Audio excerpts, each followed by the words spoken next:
A reflection for the 4th week of Lent.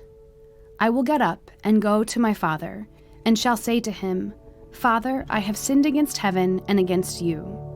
Luke 15:8. When asked, Mark Twain named Jesus Christ as the greatest storyteller of all time. And when pressed, Twain suggested that the prodigal son was his best work. The story is full of the elements of good fiction: family drama, bad decisions, suspense, reconciliation, and ultimately, a happy ending.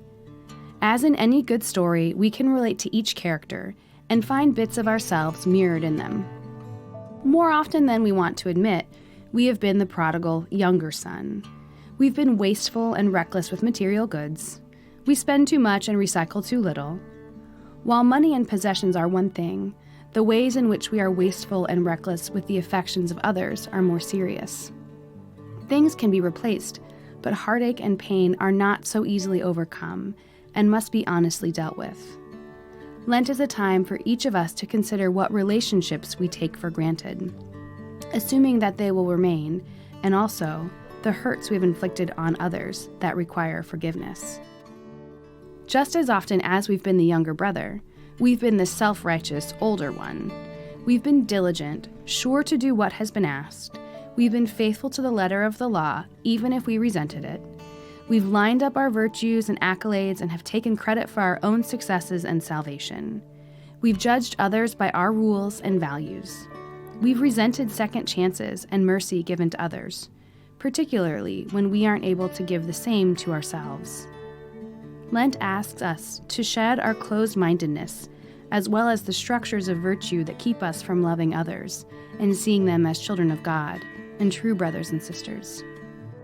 Many believe, Pope Francis among them, that the story should be called the parable of the merciful Father.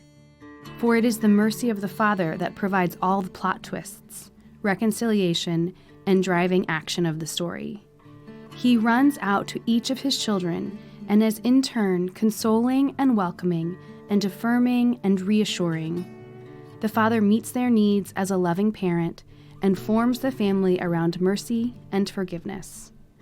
In our best moments, we emulate the love and mercy of the Father by seeing others beyond their failings or accomplishments. Lent is long for a reason. The 6 weeks of Lent give us a sustained amount of time to consider our relationships with God and others. How are you, the elder son, fixated on accomplishments and justice? How are you, the younger son, squandering both material goods and the affections of others?